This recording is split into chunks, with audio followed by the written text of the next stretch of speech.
Hürmetli vatandaş, bugünkü leksiyalarımızı başlayımız. Leksiyada Sadaka Roza. Washington'da sözleyimiz bugün 2020 yıl 12. ayının 14. günü. Tünügün diginimizdeki bugün Amerika'daki saylamının neticesi. Ahırlaşıdığan bir gün hazır bütün Amerika'da ştatlarda prezident saylıgıçılar bilet taşlavatıdı. Neticesi kandak buludu. Bu taksizgi bizge namalum. Netice çıkandı görümüz. Lekin biz leksiyelerimizde devamlaştırıp sözlerimiz vatandaşlar. Endiki vaziyet doğrusu da bir ağız gap kılsak, bugünlerden ya kötünügünlerden aytqanda Hindistan devleti 150 bin kişilik harbiy qo'shinni Cungu Hindistan chegarasiga hatta Pakistan chegarasiga to'pladi va 2 sepda urush qilish to'g'risida Hindistan gazetlari ma'lumot berdi. Bugun shunga munosabatli leksiyalarni sizlarga tanishtiramiz.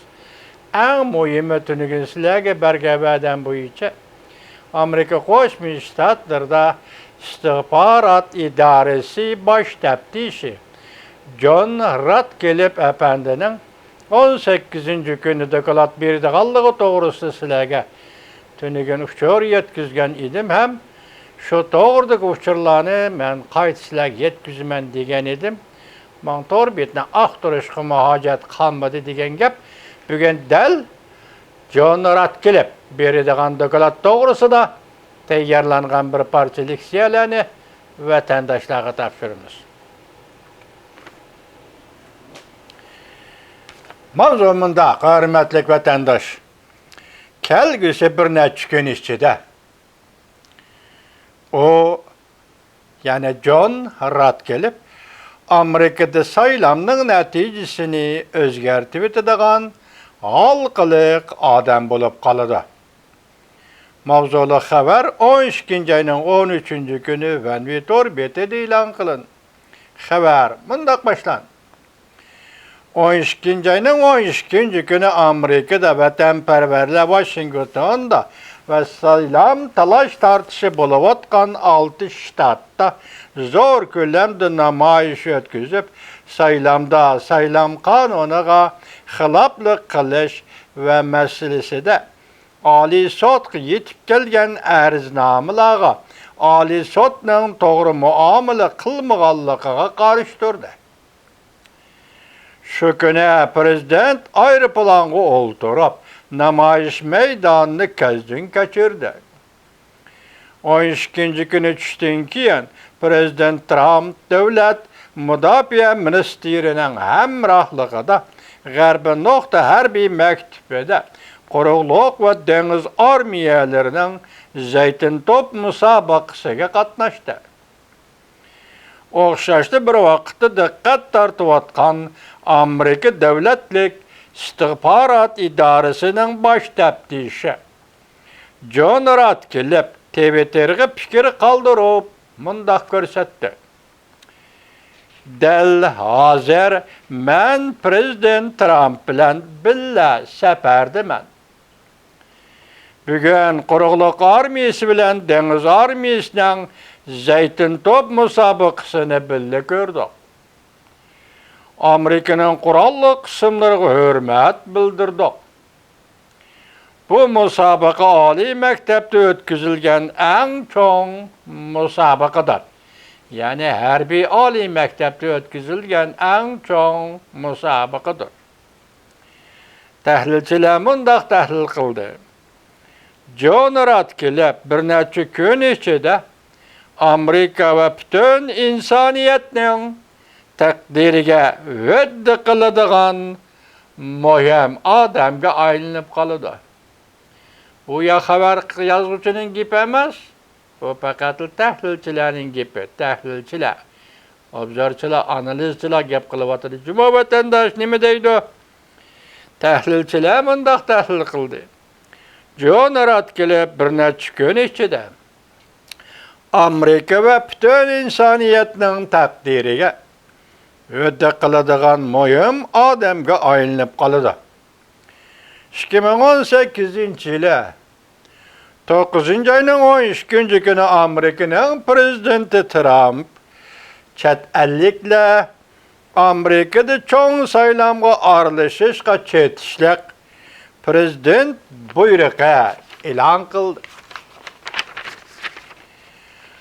Bu ma'muriy buyruqda Amerika davlatlik istihbarat baş teftishining çoğun saylam oxirlashgandan keyinki 45 gün ichida yana boshqa har qanday ma'muriy bo'limlar va organlarning boshliqlari bilan maslahatlashib, har qanday chet el hukumatlari va har qanday chet el hukumat go'mashtillari va har qanday chet el hukumatlariga vakillik qiladigan go'mashtalar va har qanday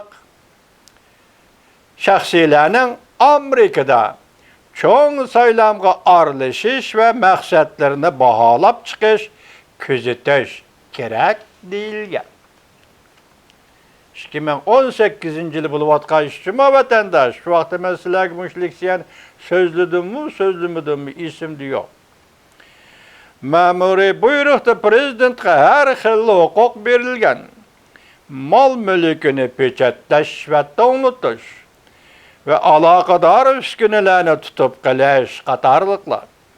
Bu ma'muriy buyruqqa asoslanganda kechikkan 12 ayning 18 kunidan burun John Ratcliffe chet el kuchlarining Amerikada cho'ng saylamga aralashganligi to'g'risida doklad e'lon qildi. 18 kunda bekitdi qo'shdimi? Bu belki prezident Trump'ның ciddi holat e'lon qilishining muhim asosi bo'lib qoladi. O'tgan haftaning 1-kuni John Ratcliffe Amerikada istihbarat taftish idorasining bosh taftishi John Ratcliffe Fox xabarlarının yakshanba saharlik programı riyosetchisi Maria Baltimore'ning ziyoratini qabul qilganda John Ratcliffe mundaq degan edi. Prezident qonunchilar guruhi yo'q. Prezident advokatlar guruhi kechiringlar. O'tirg'i qo'ygan cho'ng saylamda ko'rilgan masalalar sud mahkamasida bir taraf qilinishi lozim. Amerika'da çoğun saylamda Joe Biden hükümeti bulamdı, bulmamdı. Hele hem bekitilmedi. John Ratcliffe ötken hafta sözlügen sözü şundak degen idi. Amerika'da devletlik istihbarat idarəsinin baş taftişi John Ratcliffe çoğun saylamda zor kölemde poçtadan saylam bileti evetilgen meseleler üstüde toxtaldı. O mundaq ko'rsatdi. Bu qatim Amerikada o'tkazilgan prezident saylamadan burun hem saylam kunidan burun bilet tashlag'anlar 73% ni egallaydi. Buning ichida mutlaq ko'p qismi degdak pochtadan avatilgan saylam biletleridir. Bu demek bu qatim saylamning neticesinde mavjud bo'lib kelayotgan ko'p masalalarning sababidir.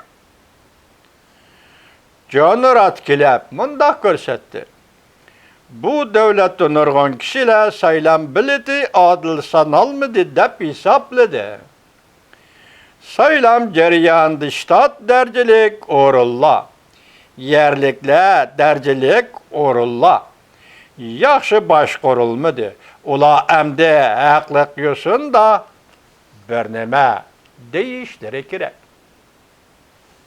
John Ratcliffe'ning so'zi juma. Saylamdan burungi 10-ayning 21-kuni John Ratcliffe vaqtliq o'tkazilgan axborot e'lon qilish yig'inida mundaq degan edi. Amerikada çoğun saylamga aralashadigan har qanday davlatni bedel töletküzüdür ve akıbet ne? Öddige algızıdır. Leksiyelerimizin devamını anlayış hürmetli vatandaş.